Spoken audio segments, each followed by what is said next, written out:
नमस्कार दोस्तों, स्वागत है आपका आपके YouTube channel Hindi motivational story पर। दोस्तों, हमारे इस चैनल पर 1000 सब्सक्राइबर कंप्लीट होने वाले हैं, तो आप लोगों से रिक्वेस्ट है कि जल्दी से जल्दी चैनल को सब्सक्राइब करके 1000 सब्सक्राइबर कंप्लीट कराएं।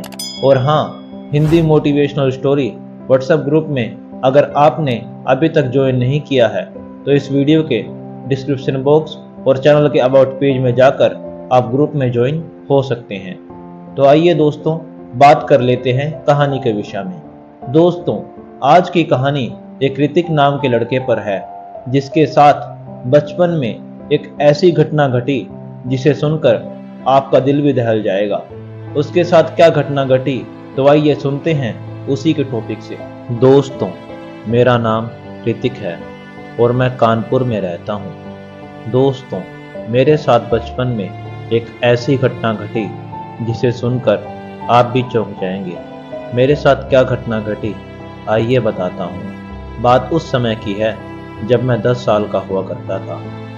मेरी माँ मुझे रोज़ कहा करती थी कि बेटा, तुम सीधे घर आया करो और सीधे अपने स्कूल जाया करो, बीच में कहीं पर भी रुका मत करो, ज़माना बहुत ख़राब है।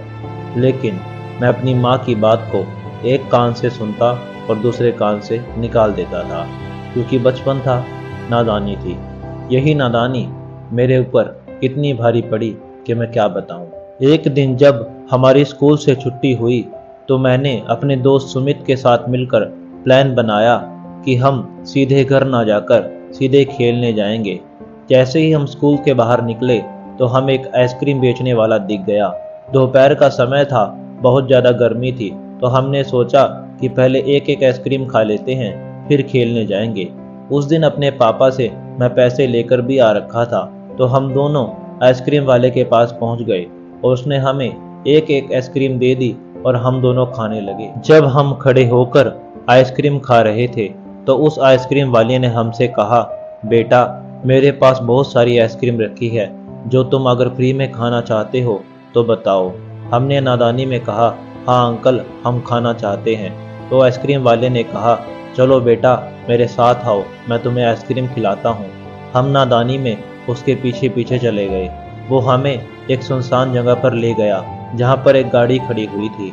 आइसक्रीम वाले ने कहा, जाओ बेटा, उस गाड़ी के अंदर आइसक्रीम रखी है, जाओ और खा लो। हम उस गाड़ी के अंदर चले गए।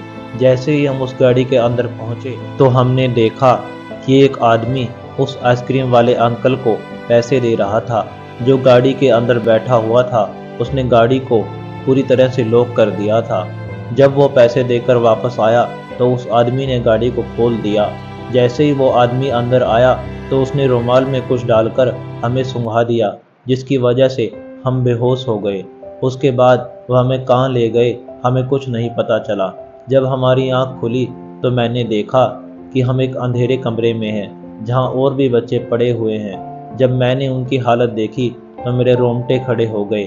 मैंने देखा किसी की आंख फोड़ी हुई थी, किसी की टांगें तोड़ी हुई थी। यह सब देखकर मेरी चीख निकल गई। मेरा दोस्त सुमित तो उनकी ऐसी हालत देखकर रोने ही लगा था। कुछ देर बाद उस कमरे का दरवाज़ा खुला और वो आदमी कुछ और बच्चों को लेकर आया जो कि हमारी तरह ठीक थे। कुछ देर बाद हमें पता चला कि जिन बच्चों को हमने पहले देखा था वो बच्चे थे जिनसे सड़कों पर भीख मंगवाई जाती थी, और जो बाद में आए थे वो बच्चे थे जो कि उनकी फैक्ट्री में मजदूरी किया करते थे। जो बच्चे उनकी मजदूरी करने से मना कर देते थे वो उन्हें ऐसे ही लंगड़ा लुल्ला अंधा करके उनसे भीख मंगवाया करते थे। तो हमसे भी यही पूछा गया, तो हमने डर के मारे मजदूरी करने में हाँ कर दी। हमें वहाँ मजदूरी करते करते कई दिन बीत गए, लेकिन हमारी हालत ऐसी हो गई कि मैं आपको क्या बताऊं। हमसे पागलों की तरह काम करवाया जाता था, लेकिन खाने में हमें ना के बराबर ही दिया जाता था। एक दिन ना जाने किसी लड़के को वो लोग कहाँ से पकड़ कर लेकर आए। उस लड़के ने मजदूरी करने से ना कर दिया। उस बेरहम आदमी ने हमारे सामने जलता हुआ सरिया उसकी आंखों में डाल दिया। वो तड़पता हुआ अंधा हो गया। हमसे यह देखा नहीं गया और हम दोनों बुरी तरह से रोने लगे। और वो लड़का जब बाद में उसकी आंखें फोड़ दी गई तो वो भीख मांगने के लिए मजबूर हो गया और उससे भी भीख मंगवाने लगे। मुझे वहाँ से निकलने की कोई उम्मीद नज़र नहीं आ रही थी, लेकिन एक दिन कुछ ऐसा हुआ जिसने मेरी ज़िंदगी को पूरी तरह से बदल कर रख दिया। जहाँ हम मजदूरी कर रहे थे वहाँ हमने देखा कि जो हम पर नज़र रखे हुए हैं वो सोए हुए हैं। मेरे दोस्त सुमित ने कहा, देख ऋतिक भाई, हमारे पास यही मौका है, ये लोग सोए हुए हैं, तू इस खिड़की से कूद जा। हाँ, तुझे चोट तो आएगी, लेकिन एक यही मौका है, जल्दी से कूद जा और हमारे लिए मदद लेकर आ। मैंने आओ देखा ना ताओ, मैं उस खिड़की से कूद गया। मुझे थोड़ी चोट तो आई, लेकिन चोट की परवाह ना करते हुए मैंने वहाँ से भागना शुरू कर दिया। मैं भागता भागता मेन रोड पर आ गया।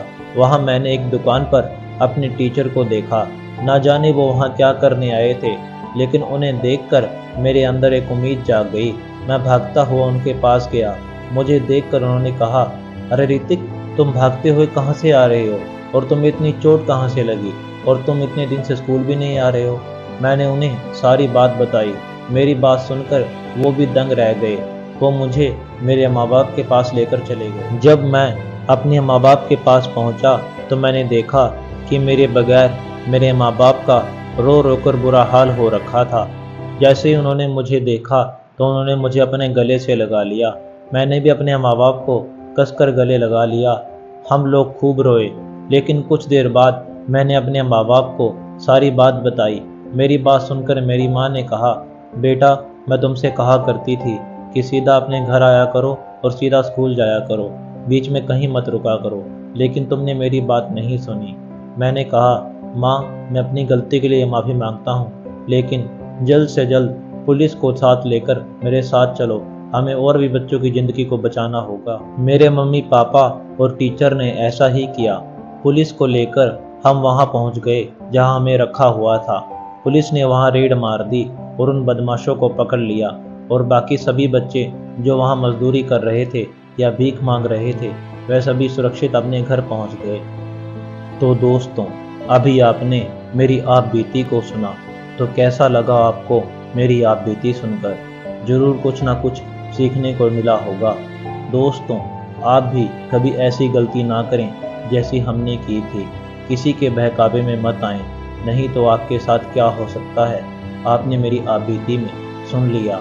और मैं सभी माँ बाप से यही रिक्वेस्ट करना चाहूँगा कि अपने बच्चों का ख्याल रखें जितना हो सके, और बच्चे भी अपने माँ बाप की बात सुने, जैसा वो कहें वैसा करें, नहीं तो आपके साथ भी जैसा मेरे साथ हुआ वैसा आपके साथ हो सकता है। सो फ्रेंड्स, उम्मीद करता हूँ कि आपको कहानी पसंद आई होगी। तो please do like, share, comment and subscribe this channel, and thanks for watching.